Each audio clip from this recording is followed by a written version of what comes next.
The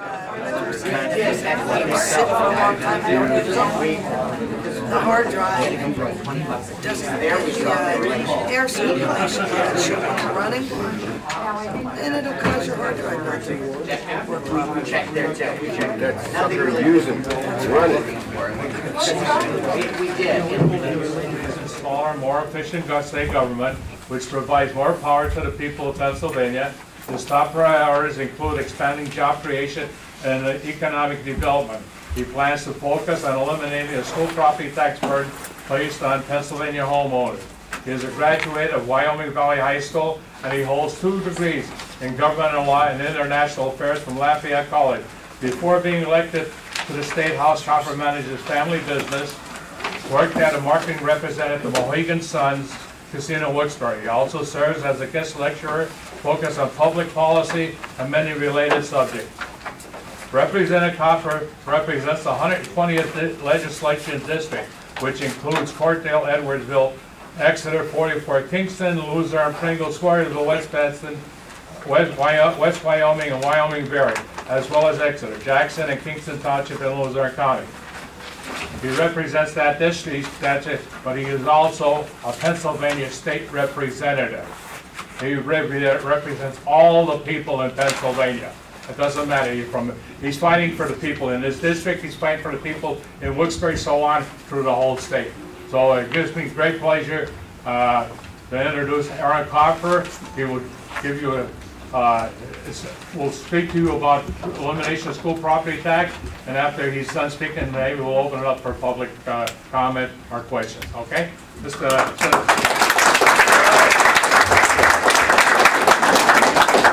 Thank you, everyone. First of all, I want to thank Charlie, because when we first tried setting this up, we were trying to set it up yesterday, but conflicted with my schedule.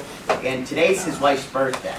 And he gave up time with his wife tonight because this was more important to him than his wife's birthday. So I want to give a round of applause for Charlie.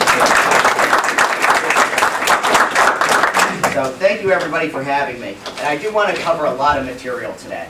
And, you know, a lot of times, you know, I just don't want to talk about the bill itself. I want to talk about some of the other issues that are related to the bill and the legislation. We've talked before at a lot of different meetings and covered a lot of different materials in a lot of different places. But I think there's a lot of things that I'm going to go over in this packet that are going to explain sort of what has become this property tax problem and where it has come from. So as we're getting into the packet, the first thing I want to get into, and I know that some of you guys have heard a lot about this, is the pension crisis.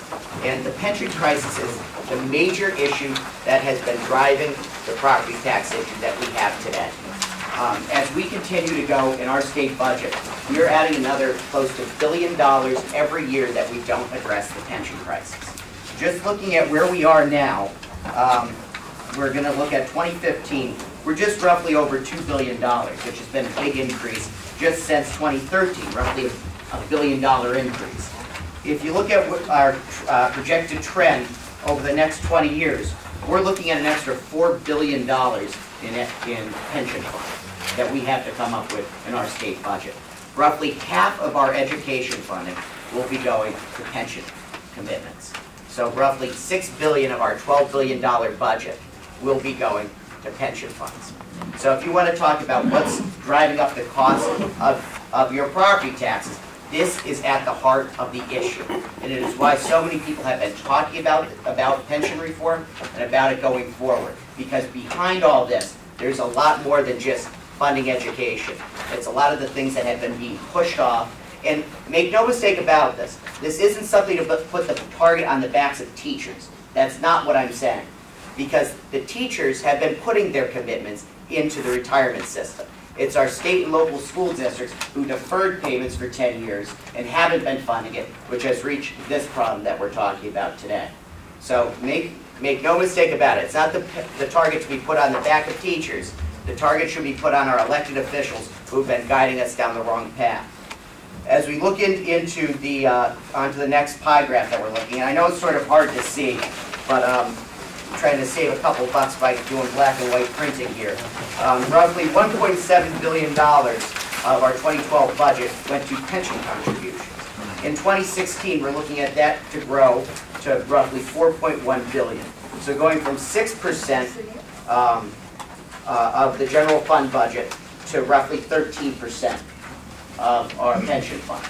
So when we're talking about funding education, it is a huge issue. And how could I go any further without talking about the big elephant in the room, which is casino revenues. Last time I was here and I spoke with you guys, I was able to talk a little bit about where our casino revenues are going.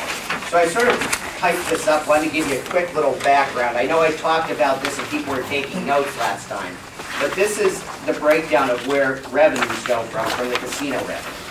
So in our state, we have a 55% tax on slot revenue. So out of that 55%, 34% is used to distribute back to the property tax relief fund. So that out of that, that's roughly $600 million that we're talking. So it's not like it's a small chunk that's going from that 55%. And that 34% is out of that total of 55%. Not looking at it at 100%, but looking at it as a 55%. So more than half of that tax revenue goes to property tax relief. Another 4%, it goes to that local share account where we see the grant money going out that goes to our local municipalities, including the host municipality of Plains Township. 12% goes to the Racehorse Development Fund. This is the big one that draws flags with me. What they actually did was bond this money out to pay for jockeys' health care benefits instead of our property tax relief as promised. This is probably the biggest point of contention, but it has been bonded out through 2019. So the money really can't be touched and changed this legislation in regard to the racehorse jockey funds until the year 2019. 5% goes to the Economic Development and Tourism Fund for projects for development and tourism, obviously. Out of that casino revenues, that's what we're looking at, how it gets broken down. Out of that 4% that we talked about, the local share, half of it goes to Plains Township, the host municipality. Another half is used to municipalities within Luzerne County that have to apply to receive the money. Looking at the table game revenues, there's a 12% tax in place that goes to the general fund with a local share rate of 2% in there. Half of it, once again, going to the host municipality, half going to Luzerne County.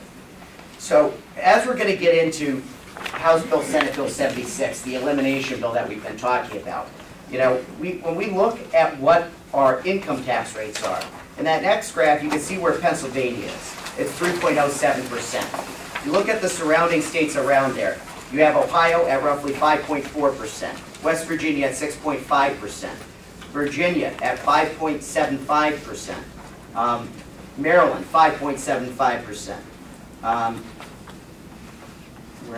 Delaware, there we go, 6.6%. New Jersey, 8.97%. And New York is at 8.82%. What we're talking about is roughly 1.25 increase. The numbers we're working on as we are bringing in the new numbers from both the Finance Committee and the Appropriations Committee to make the bill work. So no matter what the increase is going to be of that 1.25, roughly, it is still going to be less than any of our surrounding states. Going into sort of what's in the next chart, it has the breakdown of our combined state and average local sales taxes.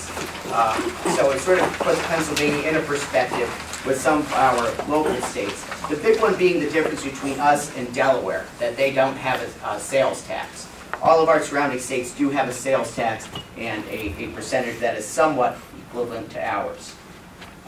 In this next little bit, it has a lot of information about House Bill and Senate Bill 76. That's sort of for people that might have questions. It does cover a great deal of material. Gene was nice enough to bring the quick notes on it, and I know that they are around somewhere. I think they were passed out potentially.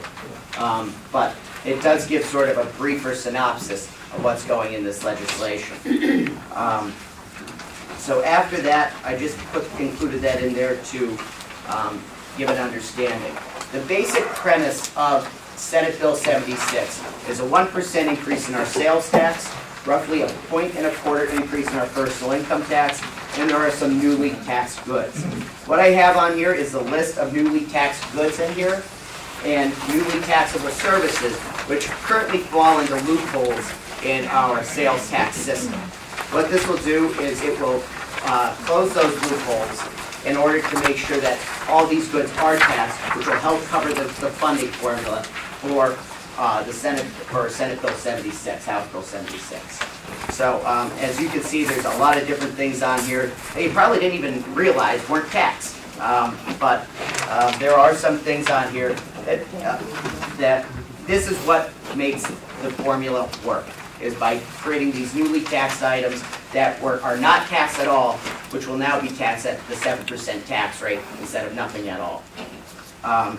And like I said, in here is also the newly taxed services, which help to work this out. And lastly, in this packet, I want to go over some of the opposition groups that have been blocking this legislation. This legislation is a true people's bill. It is not for the special interests. And the special interests that have been opposing this group are listed here. And one of the big ones that's missing on here is PSEA, the Pennsylvania State Educators Association. When this list was initially made up, they had not put their money behind the bill.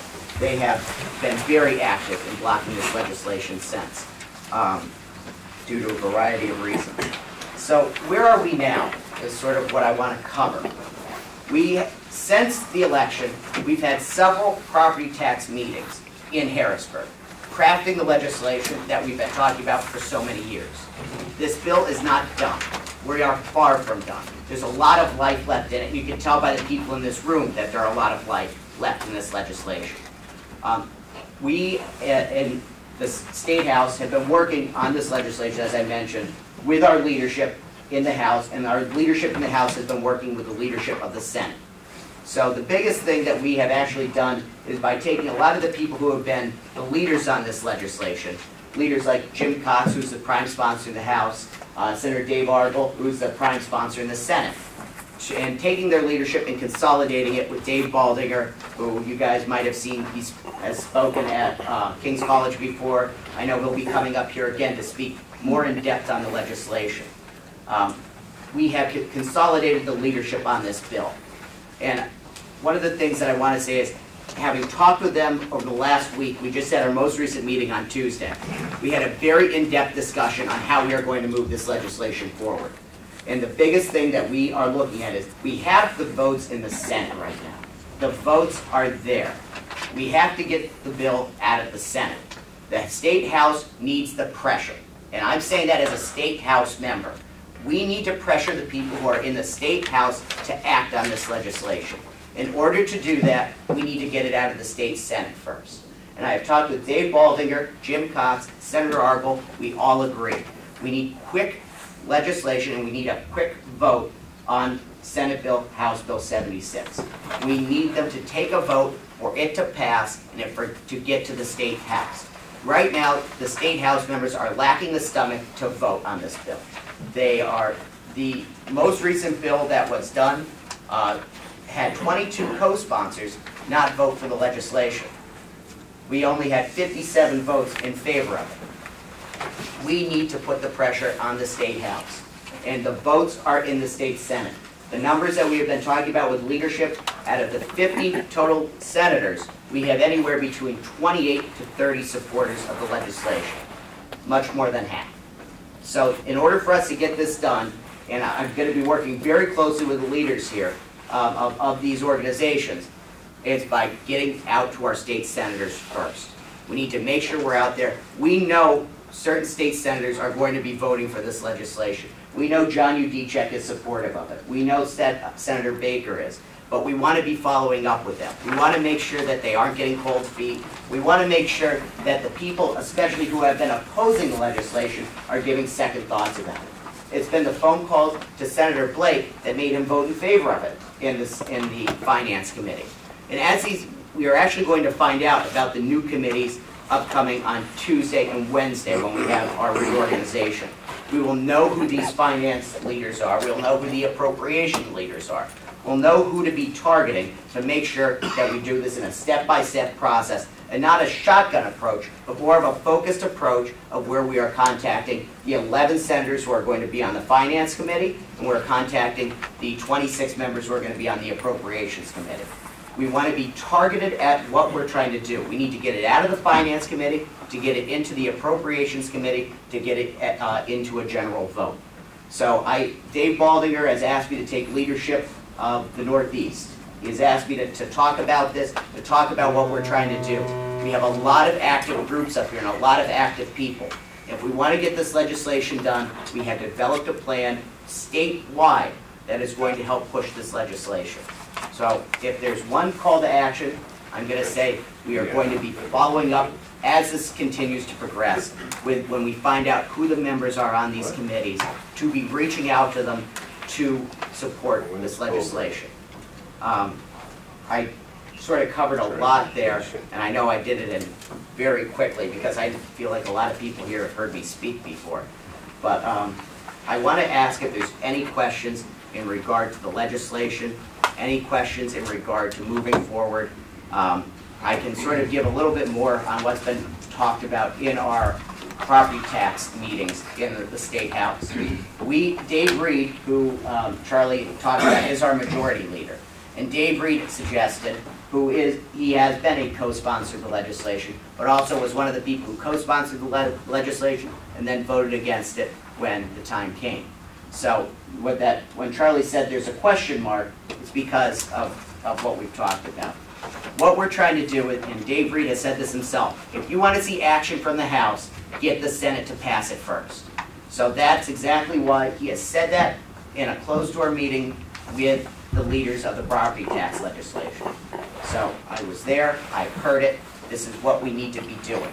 If you're focused on addressing this issue, and I've always said this is not a political issue, this is a real issue. People are genuinely losing their homes. You don't have the outpouring of support like this, or at least interest, if there isn't a real issue behind this. So I'm going to open up the floor for questions. I want to thank everybody for attending. I know I really covered a lot of things in a very short amount of time, but a lot of the stuff I know I've talked about before at length, and I'm more than happy to talk about it if there's something that needs to be re-explained. So anybody, questions, concerns? Yeah. On this newly taxable goods, Yes.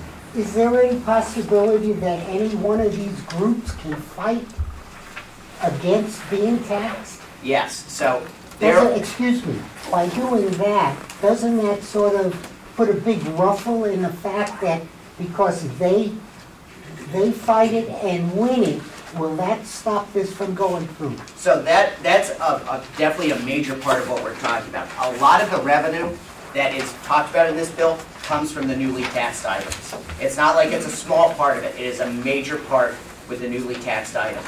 So there's two different ways that we've been talking about the legislation, is running it as an individual bill or running it as an amendment.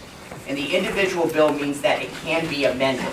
That now all of a sudden people are going to put in amendments to remove, the candy and gum. They're going to put in there an amendment to remove the newspapers. And literally, the opponents of the bill will put in an amendment to remove every single thing that's on there to strip the bill of being revenue neutral.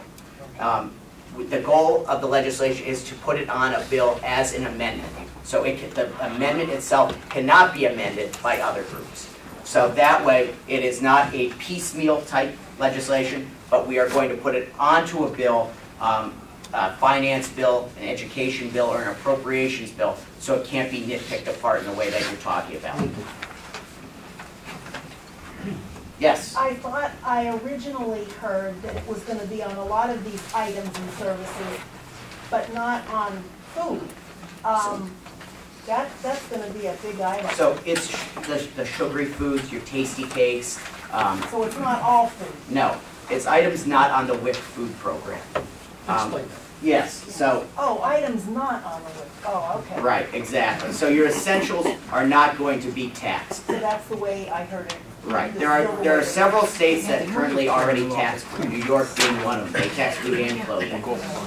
In this bill, luxury clothing would also now be taxed, because you'll hear that clothing is taxed. Luxury clothing is taxed. An article of clothing over $50 will be taxed, a single article. So if you buy a t-shirt, it's not going to be taxed. But buying a suit, that will be taxed. It's a way of generating the revenue, once again, that's needed to make this bill work. Yeah. So they charge that 50, on that first $50, is that taken away from the actual cost of the item itself? Like say the student's going to cost you $200. I actually don't know the answer. Are you going to get taxed on 150, or are you going to get taxed on the 200? I believe it's 200. I actually don't know. That's a good question. I'm not 100% sure on that. I will find out the answer to that though next time. And if you've sent an email to me, I will be happy to look up that answer because I'm not 100% sure. Yes? When will the legislation be reintroduced into the Senate? The legislation will be reintroduced, I believe, in the first couple days of the new session. We will be back in session on the 20th, but only for the swearing in of the new governor. On the 21st, we actually get our committee assignments and will be broken down into committees. We believe, from my understanding of what the leadership discussions have been, is that it will be within the first week or 2 weeks that it will be reintroduced. But the big point of it's going to be is we will finally know who is going to be in the finance committees and who's going to be in the appropriations committees, which is the biggest part of what we're doing. We have to first get it out of the finance committee, then we have to get it out of the appropriations committee, and we have the votes on the body floor of the Senate. We have enough votes in the Senate for it to pass. So the point is that we get so caught up in these committees and breaking it down that we have to get it through the committees first to get it to the floor of the Senate.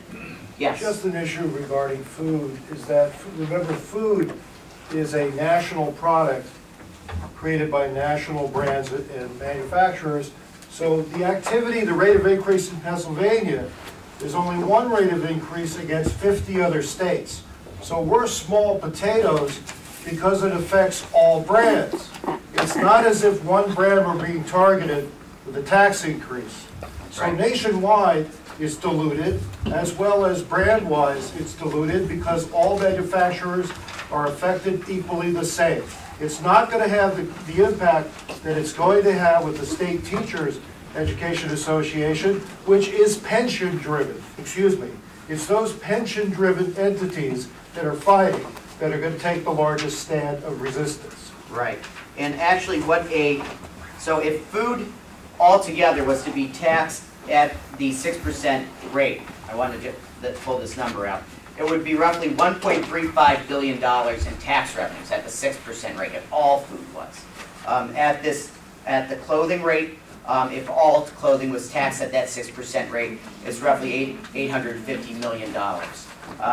The numbers that are with the bill as it is currently being worked on are still coming out. It will be reviewed by the Independent Fiscal Office to determine that is a revenue neutral bill. And here's something important as well to bring up as we're talking about this. This bill is a tax shift.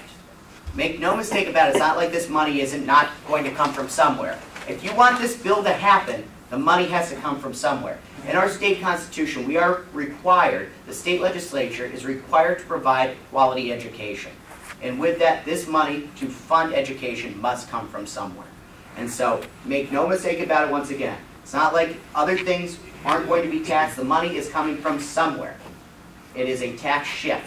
So it's important for that to be thought of because we are eliminating one tax in order to shift over to other taxes. But I think in our region, and this is something I don't want to get too much caught up in the weeds about. I talked about this last time we were here. Education currently is funded on a funding formula from the early 1990s. So the student populations from the 90s are what's driving the funding formula today in 2015 of education. So the student population numbers have changed throughout the state in the last 25 years. And if you look at it, there's a band starting up in northeastern Pennsylvania that goes across the state that shows you the regions that have been greatly affected by this provision, which is called hold harmless. Specific areas like Philadelphia benefit from hold harmless, has seen not as many students within the city itself, but growth outside the suburbs of Philadelphia has been growing and really affecting the dynamics of our state. So this is really a regional issue, which is why we have to be so much more vocal. There are people who, in these regions of the state, no matter what, are not going to vote for this bill. The Philadelphia legislators are never going to vote for this. the legislators from inside Pittsburgh are never going to vote for this legislation. But we in northeastern Pennsylvania, it's an issue that's truly affecting us. It's affecting us in our pocketbooks. It's affecting us in our home, in our financial planning. We have to make sure that we are vocal about this. And that's why I'm glad that people are out here, because it's a truly massive issue that we're trying to solve on the statewide issue, where you have regional voices that are being risen up, and we have to make sure our regional voices don't fall on deaf ears. Yes? Yeah, from my reading of the bill, developers with large tracts of vacant land would be exempt from property taxes. I view that as a flaw, because what's to stop these people that are reasonably wealthy from buying up the most developable land and just sitting on it because it doesn't cost them anything to hold it? Is there any way that they could be excluded from this legislation and be forced to pay taxes on it so that they don't, gobble up all the available land in the state? Well, by addressing this, the school property tax would be eliminated. County property taxes would still stay in place. Other property taxes would still stay in place. But it's in Pennsylvania, we have a universal uniformity clause in taxation that you have to tax people in places at the same rate. You can't specifically target areas where you're going to give tax breaks. For instance, in our state, we have a flat tax of 3.07% on personal income. It's flat. We don't have a graduated tax bracket that, the richest pay 6%, the lowest pay 1%. It's not a breakdown like that. So in order to do that, it could be done with a constitutional amendment, but we are far from that. Needless to say, it is adding another can of worms to the equation, that there are so many other cans of worms involved in this, that taking that on is one more that if we want to see true results and really get something done, it's going to be very difficult to do that. Yeah. Aaron, another going along with what Ray said on that taxable Walmarts, all those commercial properties will get away from paying school property tax as well on the backs of every taxpayer in this county, as well in the state. I think that's another flaw that's in the legislation. Basically, a working guy is going to pay 1.24% more in his wages to compensate for the shortfall of Walmart and all the other corporations that aren't going to pay property tax. So, quite honestly, the property tax relief is going to cost me more than if I paid school property tax. Well, the overall, and let me see if I have the exact numbers in here. And while you're looking that up, another thing that I just need to point out is that in the state sales tax system, they allow every merchant a 1% discount if they pay their sales tax before the 20th of the month. Why doesn't the legislature take that away and apply that to property tax relief? I don't believe that's 1%. It's 1%. That was 1/10. Can you say that one more time? Every business owner or anybody who collects sales tax in the state, if you pay your taxes before the 20th, you get a 1% discount on your taxes. So we're actually collecting 6%, but if we remit to the state before the 20th, we're going to remit 5%. So the business owner is making a 1% profit on the state's money that we're charging the people 6% for, which is highly unfair. I've been in That business is a long not, time. that is correct. That is correct. You're allowed to keep 1% of the money that you took in. Right. 1% of the tax that you took in. Yeah, not 20%. You can 1%. 1%. $1,000. I didn't say 20. 20%. I did not say 20. Well, 1% of 6. 1% of 6. No, it's 1% of your No, total. 1%. It's 1% of 6. Of your gross, yes, you're correct. 1% of your total tax collected. And that's So, something, so my point is, why can't the state eliminate that? that is actually part of the legislation. And that would help take the burden off of the taxpayers for their Walmarts and those issues. Right. And that- maybe put a penalty on them if they don't pay them by the 20th. Well, one of the things I want to talk to you about is the personal income tax. Out of this money, about 20 to 25% will be paid by businesses in that. Out of the 1% increase on the sales tax, roughly 30 to 40% will be paid for by business. So it's not like business is getting a free pass. They are paying for a large part of this too. They do pay this tax as well, because some businesses are able to classify through the personal income tax as opposed to the corporate net income tax rate. that they pay this 3.07 currently instead of the 9.99. And those businesses as well would see an increase in their taxes. If they're paying taxes that way, correct? Right. Yeah, rather than corporate tax. Exactly. Yes. Yeah, I don't know if this is gonna bother anybody, but what about all this private property that then goes to a nonprofit? I mean, you take a look at Wilkes-Barre. Wilkes-Barre to me is becoming what they call a king's-only zone. I mean, they took over the Ramada Inn. Discussion about that. I actually brought that up in discussion in our property tax meeting, the classification of nonprofits. And it is something that was discussed. It's something that's being considered about reviewing true nonprofit status of colleges versus other nonprofits. I use the exact example of Wilkes-Barre and what's been happening there in the example of what I was talking about the hotel. I can't even think of the Ramada. Thank you. The Ramada switching over to. Well, if you look at the last one, when that guy wanted to convert that old bank building into apartments. Right. Okay, he offered $151,000, but then Luzerne County came out and they sold the property for $125,000. And I'm saying to myself, hey, wait a minute, there's something not kosher here. You know, I mean, that's wrong. It should have went to the businessman who wanted to buy the building, but he didn't want to make a big stink about it.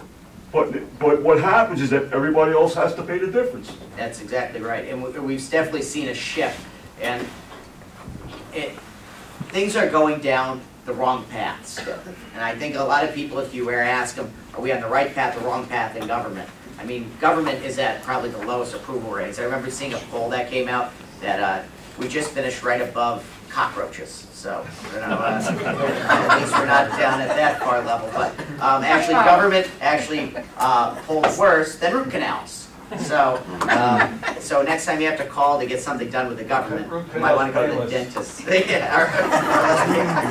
But I mean, I'm poking fun at this, but it's really government continuing to do the same stuff that's making everybody angry.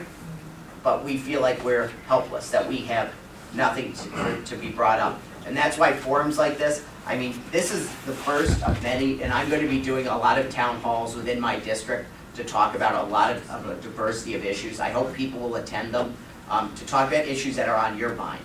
I think we don't have these discussions often enough in government, that we are very focused on one person meeting and walking away, and not by people coming together and actually talking about the real issues that are near and dear to our hearts right now.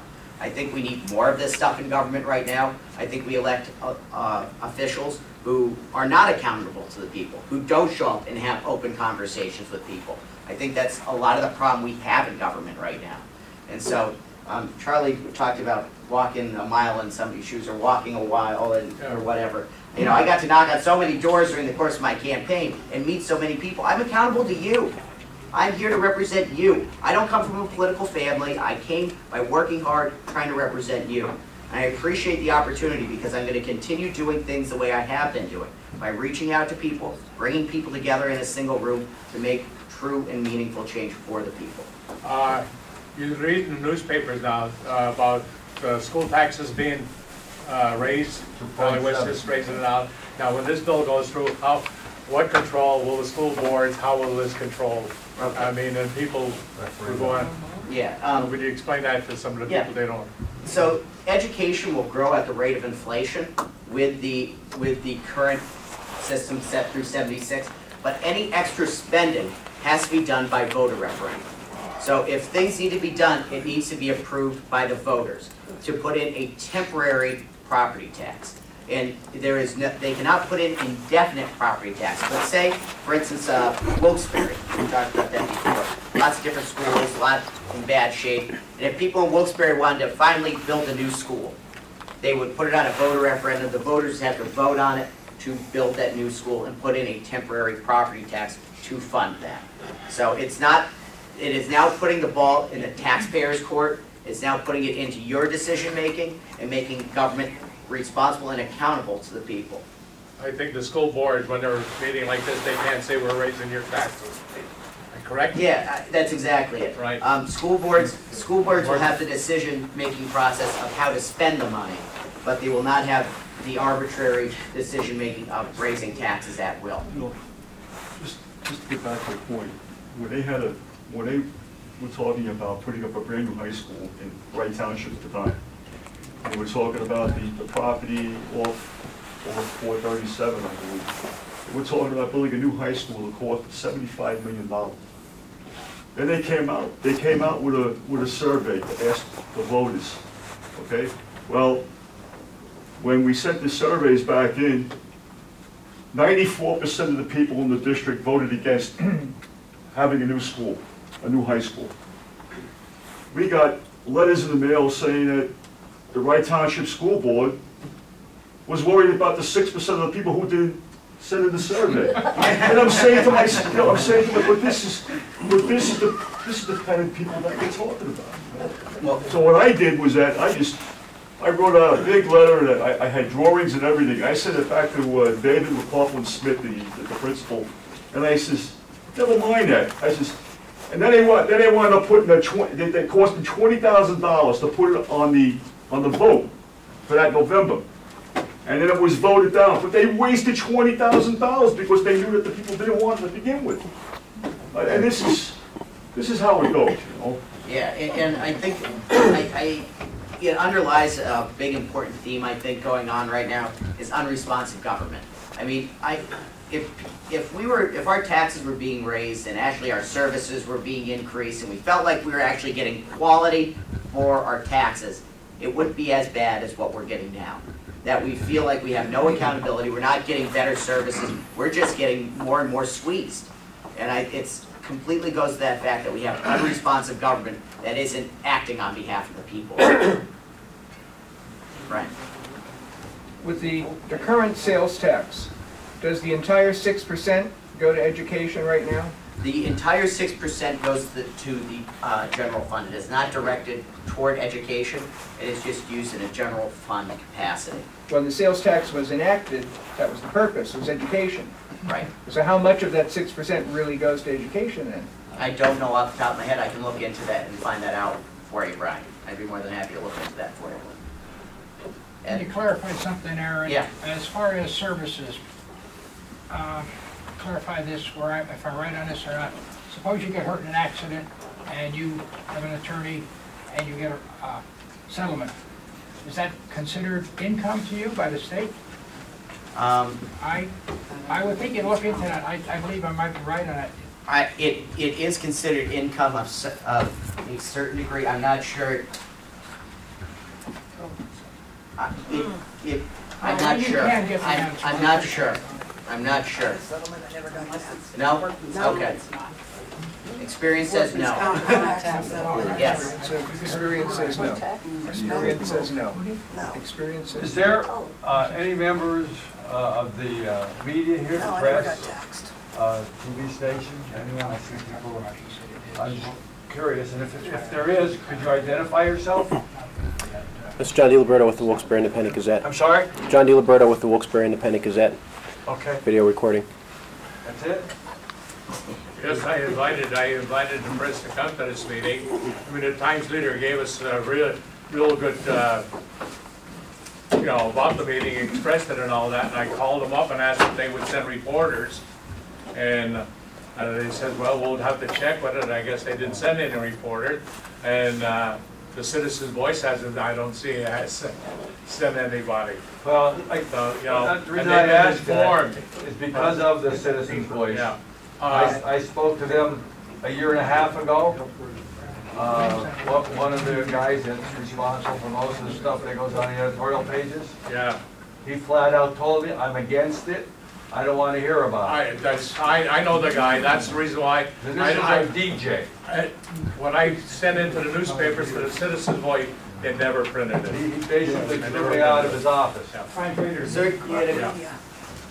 Yes, I was wondering, any plan to reach out to the opposition groups there? There's a lot of heavy hitters. Yes, there are a lot of heavy hitters. And actually, there have been meetings going on with these different groups that are still in discussion about trying to get them. See, a lot of these opposition groups are opposed because their service is now being taxed. That is the basics of why. And we, as I mentioned before, that this is the people's bill. They have the money on their side, right? This is a David and Goliath versus story, a Rocky story, that everything is stacked against us. But we have to make sure that our voice is heard, that it's not these special interests that control our legislature, but it's the people. We're accountable to you. And, you know, I think we need to get out there. There have been, like I said, there have been talks, there has been people reaching out. There are a lot of heavy hitters, though, you're right. There are a lot of the groups out here spend a lot of money in politics. And, you know, yeah. I have a question for you. If this bill gets put on Governor Wolf's desk, is he going to sign it? That's exactly what I should have mentioned this before. I truly believe that if we really want to make this happen, we have to put pressure on different levels of government. The Senate right now is the ones that have the support there. They don't really, we need to put pressure on them to move on it, but the votes are there. We need to put pressure on the House as well for people to actually be held accountable. Now all of a sudden it passed one of the chambers. Now there's more pressure on the House to actually review it because, like I said, this is a clear distinction. It's a people's bill versus a special interest bill. So, you know, we have to put the pressure on the legislators to make a decision. And finally, if it reaches Governor Wolf's desk, once again, you're going to have a lot of people who would be put a lot of pressure on him to sign this legislation. I mean, I think we've talked before in meetings that if Governor Corbett had actually pushed this legislation, he might have actually gotten reelected. Yeah. And I mean, I've been at basically every one of these meetings where I've heard that mentioned. I mean, there was a reason he was a one-term, because he wasn't acting on behalf of the people's interests. So when we look at it, you know, we have to make sure that Governor Wolf is going to be accountable to the people, and instead of talking about his rhetoric, actually making a meaningful change and a meaningful difference here in Pennsylvania. It's a bipartisan support. It is bipartisan support. I mean, look, in Luzerne County, out of our 6 state House members, 5 of them support it. 3 Republicans, 2 Democrats. Out of the senators in our region, Senator Udicek supports it. Senator Baker supports it. You mentioned Senator Boscola down in Allentown supports it. We have a lot of Republicans and Democrats on both sides that are supporting this legislation. It's not like it is a single one or the other. There are a lot of people that are standing up right now to the special interests saying, we want to pass this. But the special interests are really trying very hard. They're spending a lot of money. And I'm sure you will see a spending warfare if this actually continues to progress. They will spend a lot of money to try to change your minds on what's going on in this legislation. Senator Gardner, the Republican, Burke, he's against the bill, and Senator Blake, a Democrat, is against the bill. Right. So this is in our area. And State Representative Ed Kuczynski. Right. Yeah. No, we're talking about representatives. We're talking about senators. Yeah, you're right about this. Yes. When I read the bill, there was a date of June 14, 2014. The financing. What I'm trying to say is, it seems to me that there's a new interest in building schools. And it's like an all-out. I mean, Wilkes-Barre is nothing compared to what I'm reading about Delaware County. They're building a $157 million school. Is that date going to move? That is also in discussions. There are a lot of things that are in discussion that are being bounced back and forth. It's literally us coming together, bringing up, this was something that we talked about in our most recent meeting. Let's talk about school construction projects and what is going to fall within this funding and what isn't going to fall within it. It was something that was discussed about moving. There was a hearty discussion on it. Out of our 2-hour meeting, we probably talked about it for at least a half hour or 45 minutes just on that issue. We talked about a half hour or 45 minutes on reassessments. You know, we recently had the reassessment not too long ago. Other counties haven't had one for 60 years. One in Monroe County hasn't had one for 27 years, I think it is. So the reassessments were a huge issue that were talked about. I mean, there's a lot of things that are being discussed athletic funding. You know, how certain schools put a lot of money in athletics. In our state constitution, we don't have to fund athletics, we have to fund education. Now that's something that has come up in conversations too. There's a lot of moving pieces that I don't want to get into the weeds about too much. It's something that's in discussion. I wish I had a better answer for you than saying that.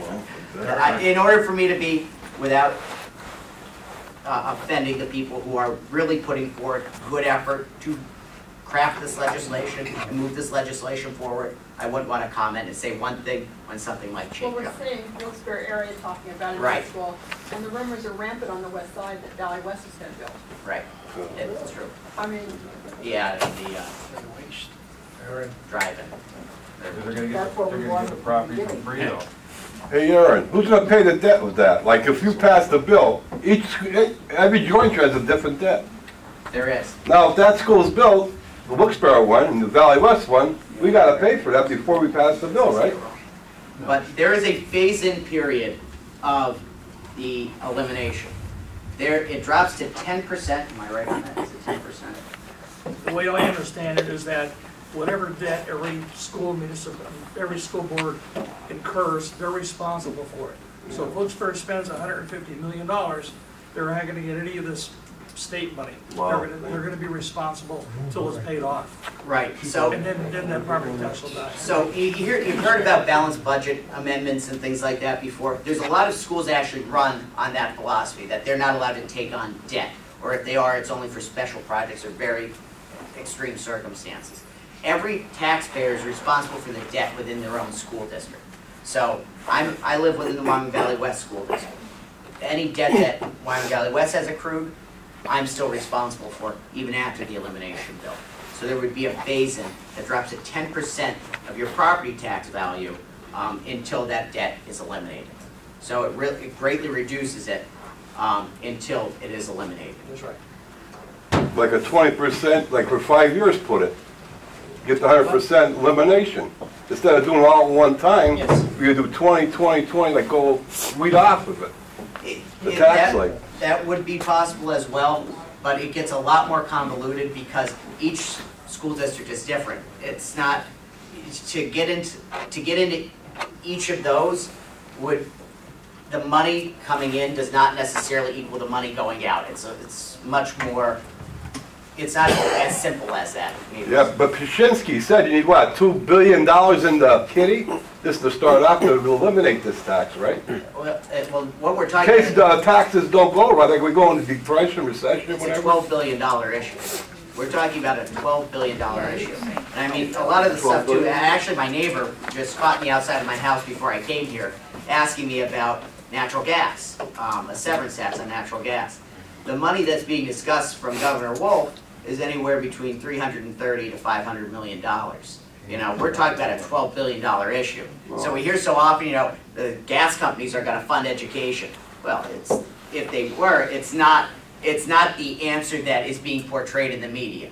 Or, you know, the portrayal, you know, we are paying for it. That's exactly right. The gas companies are not the answer to fund education, which there has really been a big effort to portray that to the people. You're talking about 330 to 500 million versus 12 billion. I mean, it is, they're not even close to one another. So, I mean, I think it's important to get that out there. Tom?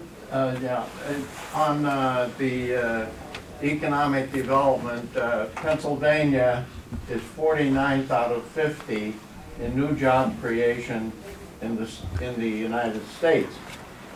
This bill is purported to lower that to around 20 in the United States. And the reason they're saying that is that the more economic development we have, more workers will be hired, higher wages will be paid, and people will be paying more income tax, and there'll be more sales tax promoted.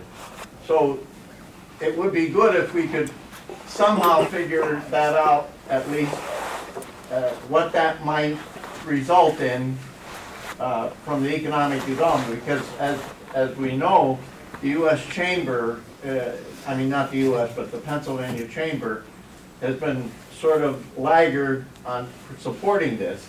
Yet they're supposed to be for economic development, and they're actually working against themselves if what I'm saying is true. The other thing that people may have seen on TV over the last 6 months or so is that New York State is spending a tremendous amount of money on trying to get businesses to come to New York because they feel that if Pennsylvania does this bill, that it will damage New York's ability to garner more industry and economic development. And I haven't been able to find solid facts that I could spurt out, but I've been checking into that, and from all indications, from an economic standpoint, this bill is good for industry in Pennsylvania. It's good for employment, and it's good to help pay the school tax. You know, so if we could somehow nail that down more, it would help sell this bill in the House and the Senate. And I agree with you. You covered a lot of different bases there too.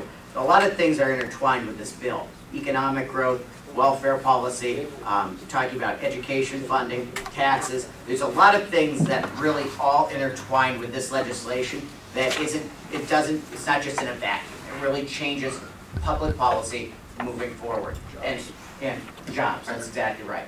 Job policy is the biggest thing that this is going to affect for the better. I think an important part that wasn't discussed is talking about an elimination puts money back in your pocket.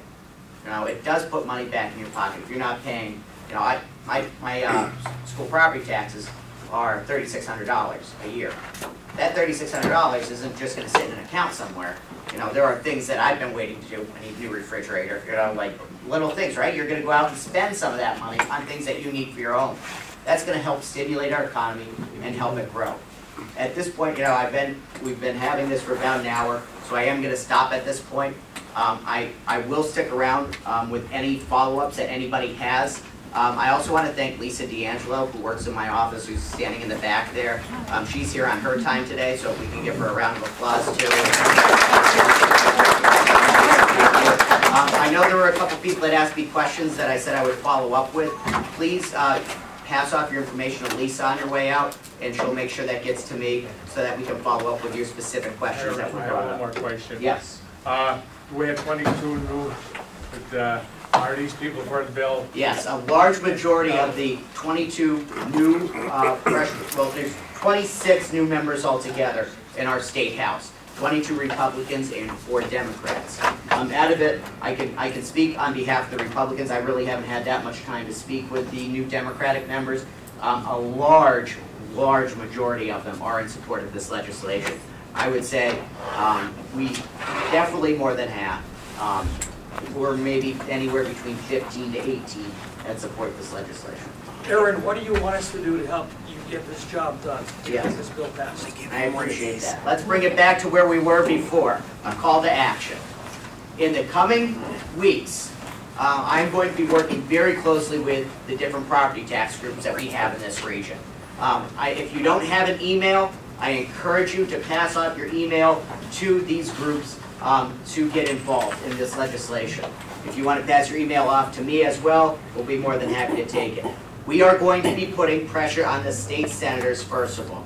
We are creating little regional leaders who are going to take the lead on these different issues.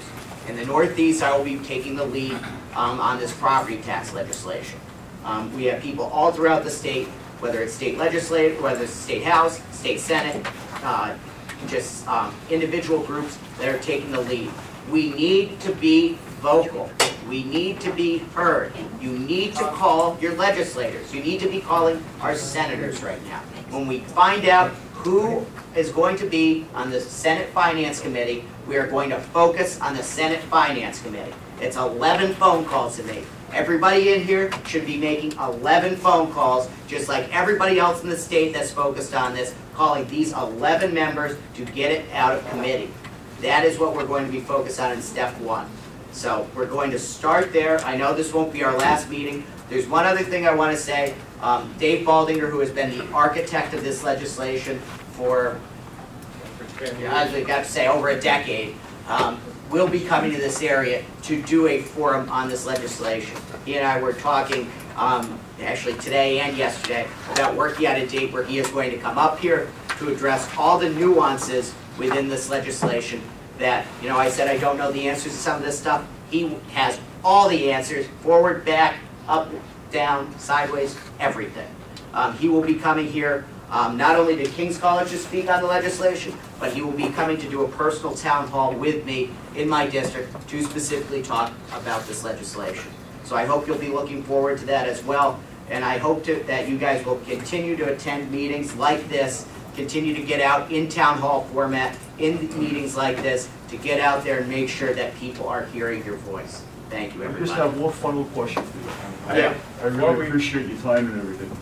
But what about a guy like John Blake, who's entrenched in there for the next 4 years?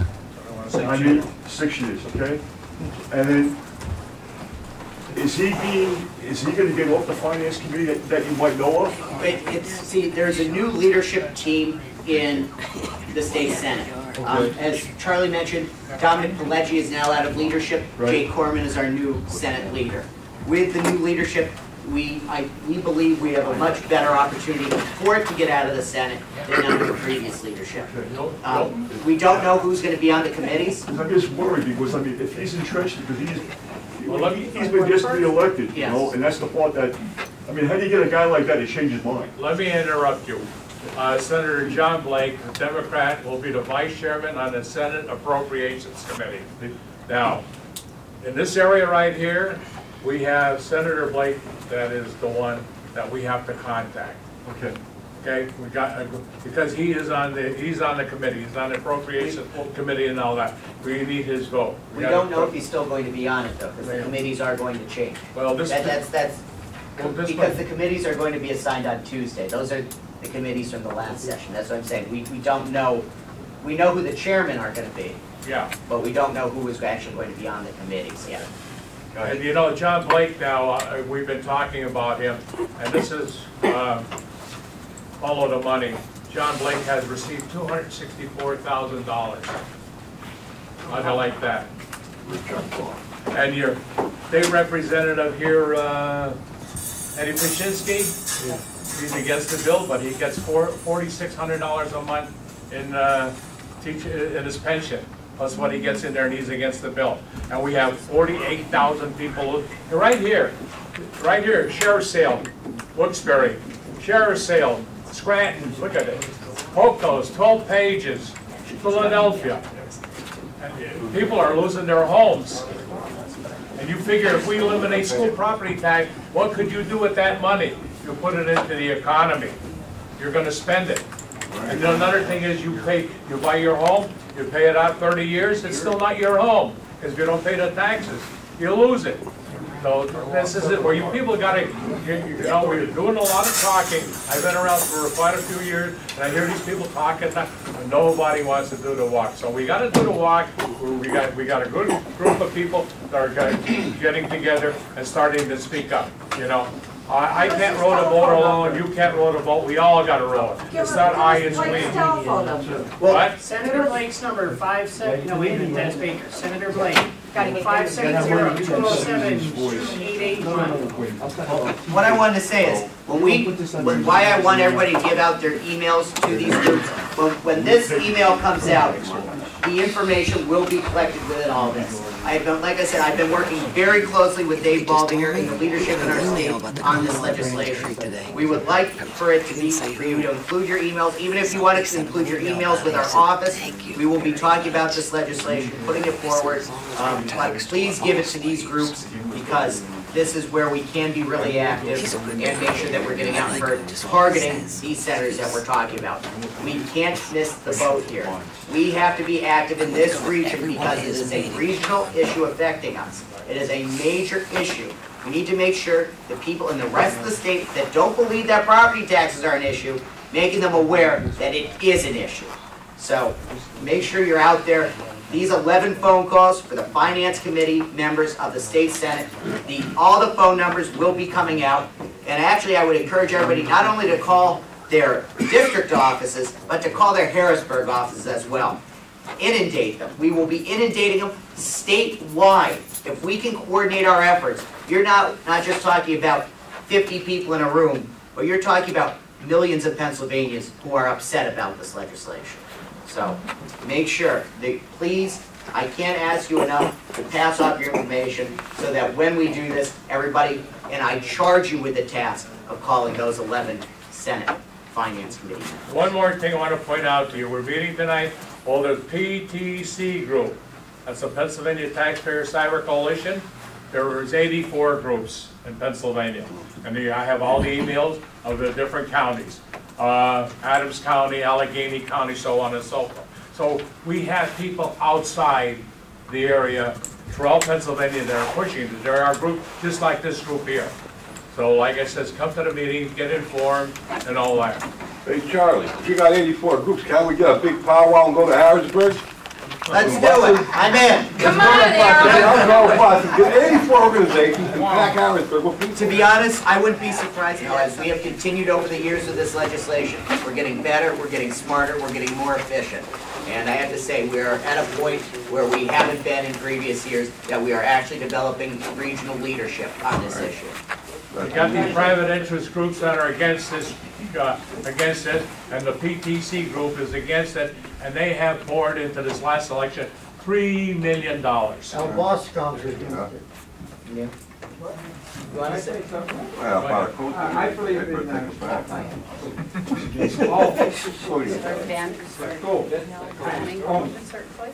because everybody should be paying school, not just that school coming to lose our home. I agree with you. What's good about this bill, everybody will pay, everybody. Everybody, Not just the I agree, homeowner. yeah. Aaron, within the next 2 or 3 weeks, we'll have all these phone numbers? We will know the committees on Tuesday. They will be reorganized on Wednesday. We will know everything on Wednesday. We will probably be looking to get things started either on Wednesday, Thursday. As soon as the information comes, it goes to Dave Baldinger. It will come to me, and I'll be in very close communications with the people that are up here right now to get this out there. So I can tell you, we will know this upcoming week, who is going to be on the committees, so that we can be active making these phone calls. No more of a shotgun approach. We are going to have a much targeted approach, getting to the people that we need to get to. Hey, look at the salary of the school boards. Wilkes-Barre, $100,000, okay? Get the newspaper to put those committee assignments in an article so that all of us can read it in the newspaper and everybody other than us in the county. You know what, I will send out a press release. That's what I was going to ask. Whether the newspapers will run it or not, I will send out a press release with that information. I'll make sure they run it. Well, I don't, Charlie, are we already trying to say? John, tell them we'll run it in our paper. So I'm gonna be headed out. I got one more real quick thing. We're talking about the businesses, okay? And they do pay, right? Why can't we get some of the businesses involved? You know, Eddie Day said to me, well, if we eliminated this for the businesses, Walmart gets off scot-free, like you said. There are 48,000 Walmart stores, 48,000 My people in point their is, homes. even small businesses. Even small ones, you know In other words, if we should be able to get some money from them. I mean, it's in their best interest. Even the small ones. Exactly. Small businessmen and extra. More money in our pockets, we'll be spending it in their stores. Right? 14 billion plus a year. That's what it amounts to. Billion. Actually, if you want to get it to me.